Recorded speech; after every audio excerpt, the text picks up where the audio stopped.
Okay. Well, James and I are in Dubrovnik right now. And it's beautiful.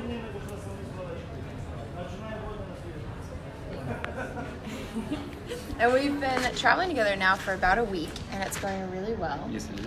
And so we thought it might be useful to just make a video about what we're doing that's working well and share some insights with you. Yeah, it's a little bit like there's that well-known thing of traveling. When you travel with friends is a good way to make enemies. And I think when you travel with partners, there's so many things that can get in the way of what a great thing you have going back at home. Because there's timetables and there's schedules and there's conflicts of interest for what you may or may want to do. And we've found a few things to be, I don't know, really helpful to keep the connection not only going, but even stronger, right? Yeah, for sure. And if you're watching, say hi. I want to know, have you traveled with a partner lately? What it worked for you? Let us know. I see a lot of you guys watching. Hi, Sarah. Hi, Nathan. Hi, Thomas. So one of the things that we have done, we're together 24/7. Yes. Which is a recipe, I think, for irritation and disaster. Not just when you're traveling. Yeah. But particularly when you're traveling. Totally. And so we deliberately carve out time apart. Like this morning, he did his movement exercises, I meditated and journaled. And it's kind of like a reset button. Yeah, I think the importance of that can't be underestimated, right? Like one way that we started off early in a relationship was with the idea of apostat, which is basically you can ask the other person how full are you? Because oftentimes you won't even realize that you're really full until the question's been asked or you feel into it. But what will happen instead is you'll get scratchy and itchy and a little bit bitchy from either side. And bitchy. Right? Yeah. So the idea of not only recognizing that you've had enough time together, but also consciously carving out some space is so valuable. Totally. The idea of apostat, if you haven't heard of it yet, comes from my dad. Because when I was a kid, he would ask me, like, how's your apostat? From 0 to 10, like, how hungry are you for food?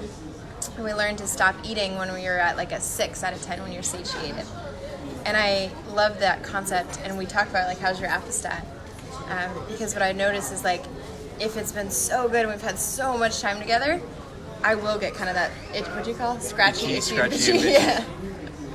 And then being alone kind of resets that. So that's one, and I'd say it's one of the most important ones is just take some time to take some space. And it's not personal.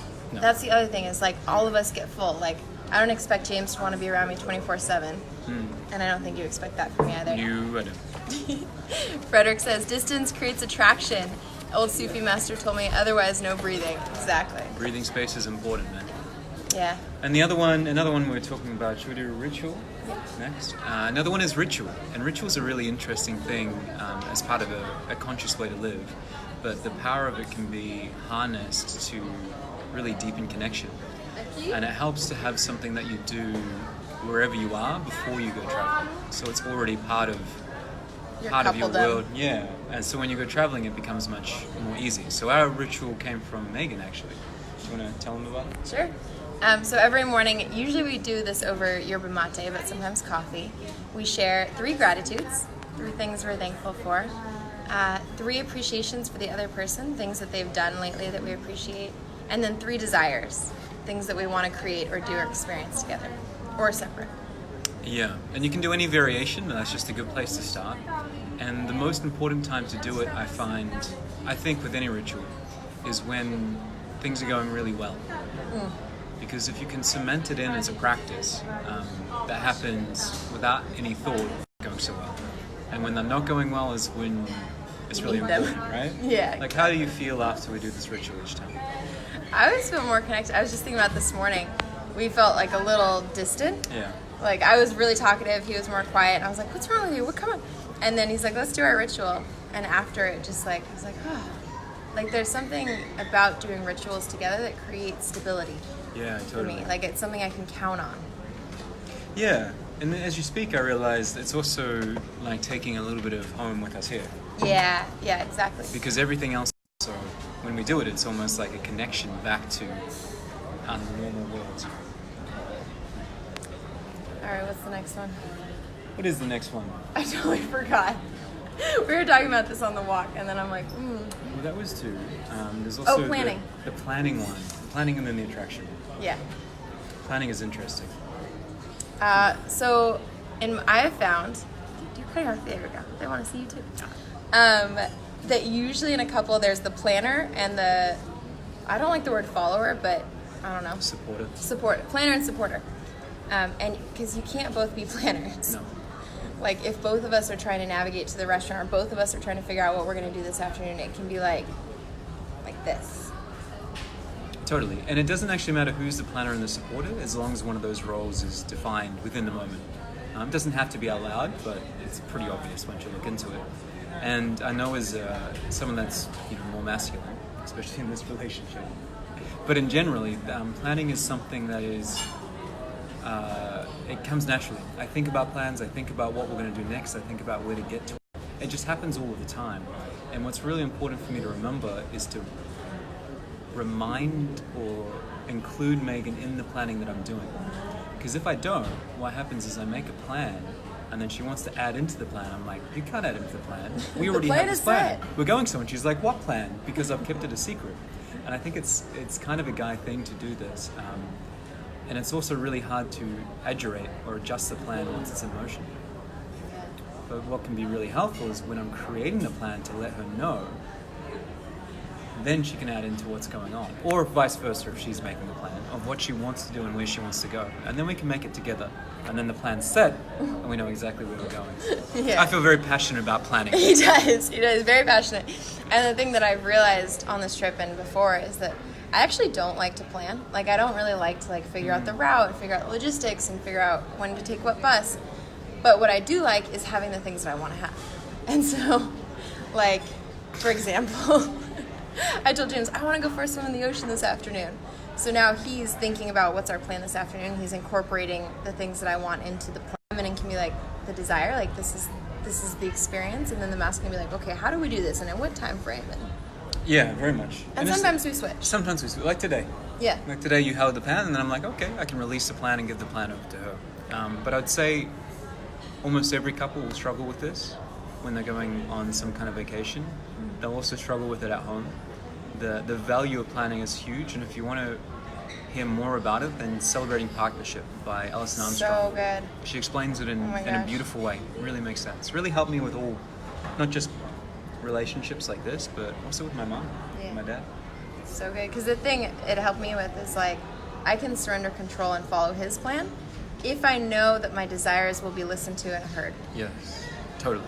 And if I say it in the right moment, he'll listen to it. So. Last one? There's two more. There's two more. What's the other one? Planning. Time together. I don't remember. Let's do the last one. Let's make this one the last one. Okay. And if you're watching, tell us what resonates too. Frederick said, if you take the concept of soulmates and you lock in the basement and throw away the key, they will. Oh, yeah. True.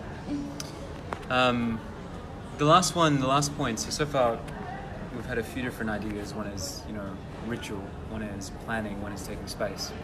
And then this last one, I think I really realized the importance of on this trip, and that's making time every day for some kind of deep physical connection. Yeah. I think one of the things about traveling is that it's there's so much external to see. It's the palace walls, ooh, the sights, ooh, food, oh, bus. And it's really easy to get caught up in all came on vacation to connect with each other. Yeah. To get to know each other. And so sometimes I find it's helpful to deliberately carve out space just to connect and be with each other. And it's ironic because you're spending so much time together. Yeah. So it feels like you shouldn't spend more time together because you're walking places, you're seeing things, and you're having an amazing time. But that's different. That's different from just sitting across from each other and eye gazing. That's different from a really conscious massage. That's different from taking something a little deeper. The flavor and context is different, and it feels like, for me, it recharges something rather than takes away from time or whatever you're doing. I totally agree. I realized what the last one was too. What was it? Hot seat. Oh, let's finish with that. That's a sweet Okay. one because they can do that whether they're traveling or not. Okay. Super valuable. I want to start with insecurity. So I had this fear about traveling. It's a really weird thing I do, but I was always afraid to sit across from my partner because I was like, oh my God, what if we run out of things to talk about? Like, we're gonna be with each other for a week. Like, what if we just sit and stare at each other and there's nothing to say? So it kind of happened organically with us, but we think it's a great thing to play out. Basically, Megan sat down and... It was your birthday? It was my birthday. Yeah, we did a run reflection, so it was a specific topic, and that was basically what I had learned or experienced in the past 5-10 years, right? And then she would ask questions that were really insightful and really beautiful, but the questions were secondary to the curiosity. It was like being on a first date with someone that really wanted to hear what I had to say.